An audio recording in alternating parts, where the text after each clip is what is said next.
ప్రవచనామృతాన్ని ప్రారంభించవలసిందిగా కోరుతున్నాం.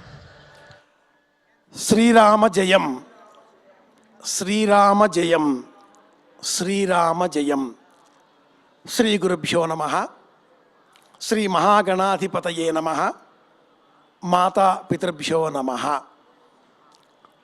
ఆస్తిక మహాజనులారా, ప్రపంచవ్యాప్తంగా ప్రత్యక్ష ప్రసారాల ద్వారా భక్తి టీవీ కార్యక్రమాన్ని ఆత్మీయంగా సభక్తిపూర్వకంగా వీక్షిస్తున్నటువంటి ఆత్మీయులారా, మీ అందరికీ కూడా సవినయపూర్వకమైనటువంటి మనవి. ఈ చెప్పే శ్లోకాన్ని మీరందరూ నాతో చెప్పవలసింది. హరే రామ హరే రామ,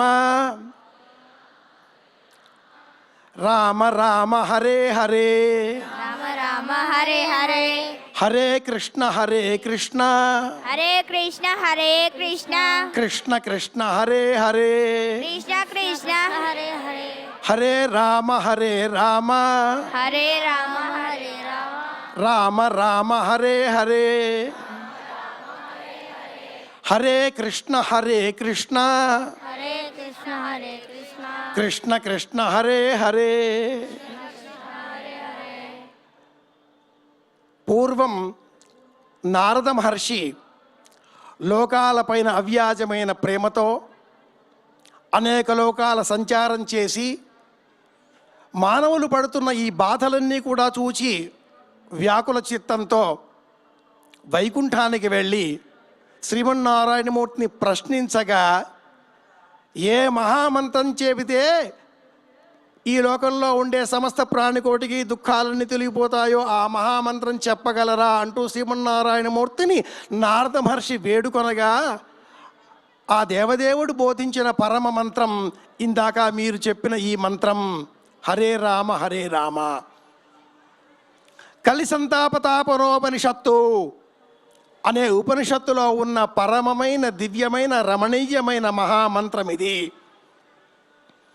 ప్రపంచవ్యాప్తంగా ఉన్న ఆస్తిక జనులందరికీ కూడా ఈ కార్యక్రమం కోటి దీపోత్సవం కార్తీక మాసంలో పరమాద్భుతమైన ఆనందాన్ని కలిగిస్తున్నది.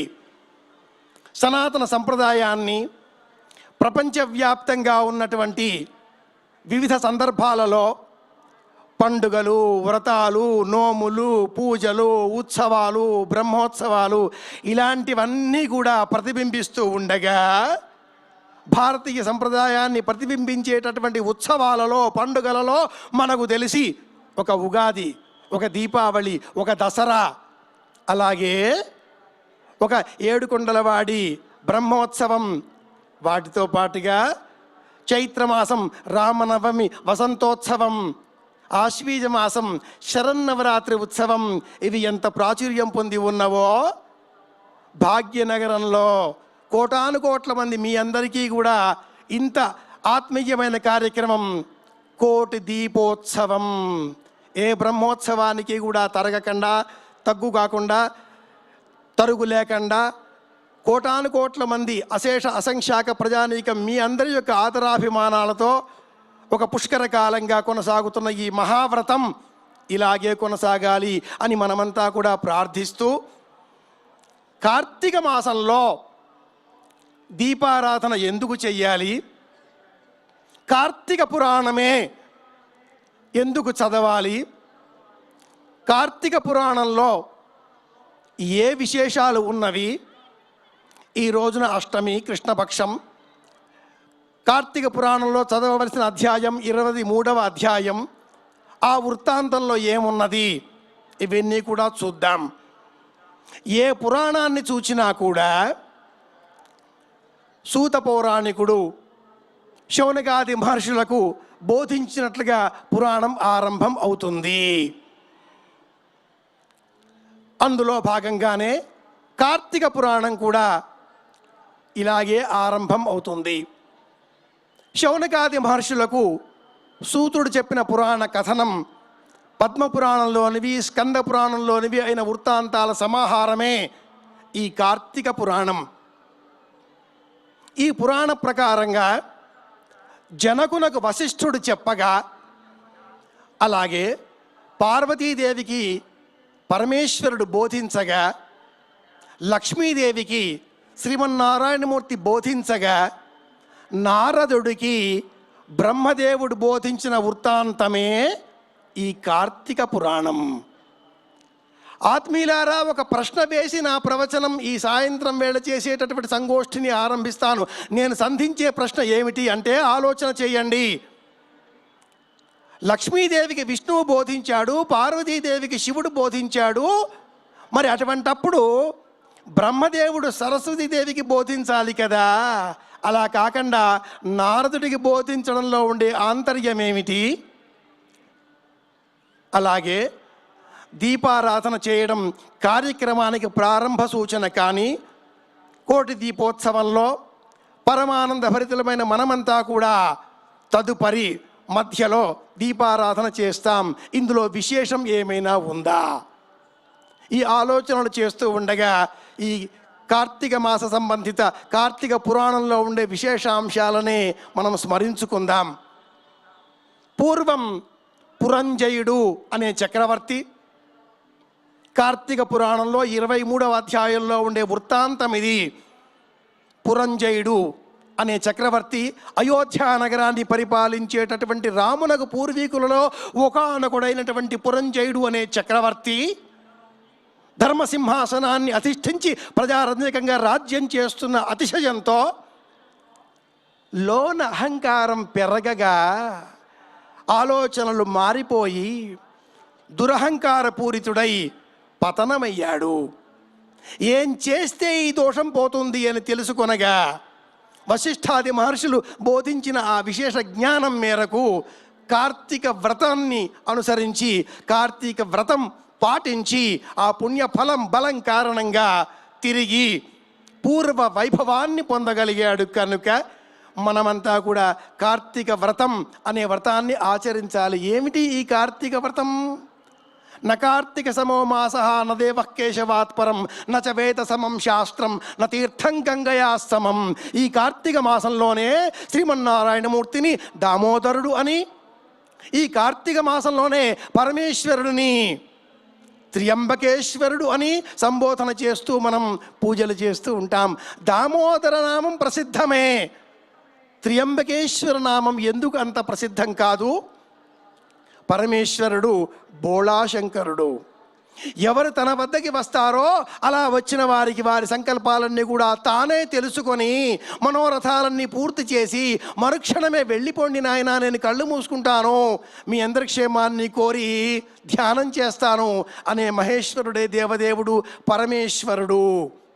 కన్నులు మూసుకొని ఈ మహేశ్వరుడు ఏం చేస్తూ ఉంటాడంటే మనందరి క్షేమాన్ని కోరుతూ ఉంటాడు. సర్వధర్మాన్ పరిత్యజ్య అనేటటువంటి వైష్ణవ ధర్మం కాకుండా మొక్కినా మొక్కకపోయినా సమస్త ప్రాణికోటికి అర్ధరాత్రి అంతా కూడా చెట్టు మీద కూర్చొని నిద్ర రాకుండా తులసి దళాల వలె సమానంగా భావించేటటువంటి మారేడు దళాలను త్రెంచి నేలపైన పారవేసినటువంటి భక్త కన్నప్పకు మోక్షాన్ని ఇచ్చిన దేవదేవుడు కదా. కనుక ఈ కార్తీక మాసంలో మహాదేవుడిని స్మరించుకుంటాం మనం. కార్తీక మాసం, కార్తీక వ్రతం అనగానే తులసి దళాలతో విష్ణువును పూజించడం, మారేడు దళాలతో మహేశ్వరుడి అర్చన చేయడం, ప్రత్యేకంగా ఉపవాసాలు, నక్త వ్రతాలు అనేకం పాటించే వ్రతం 12 సంవత్సరాలుగా పుష్కర కాలంగా భక్తి టీవీ వారి ధర్మ సందేహ కార్యక్రమాలన్నింటినీ కూడా ఒక సంపుటీకరణం చేస్తే 19వ స్మృతి గ్రంథంగా మారుతుంది.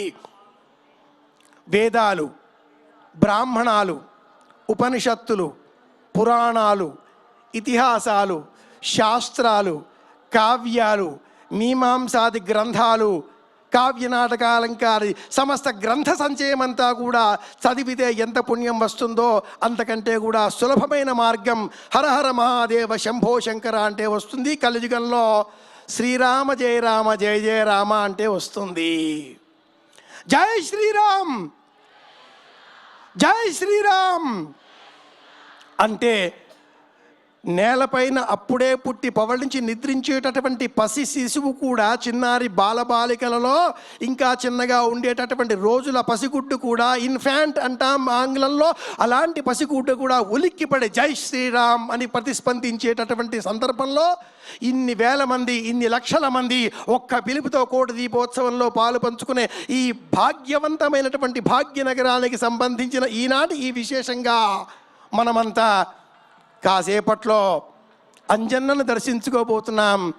ఆంజనేయమతి పాటలాననం, చెప్పండి మీరంతా, ఆంజనేయం అతి పాటలాననం, కాంచనాద్రి కమనీయ విగ్రహం, పారిజాత తరుమూల వాసినం, భావయామి పవమాన నందనం. ఆత్మీయులారా, ఏ ఆపదలో ఉన్నా, ఏ దుఃఖంలో ఉన్నా, ఏ భయంలో ఉన్నా, ఏ సంకోచంలో ఉన్నా రక్షించేటటువంటి ఏకైక దైవం ఆంజనేయ స్వామి వారు.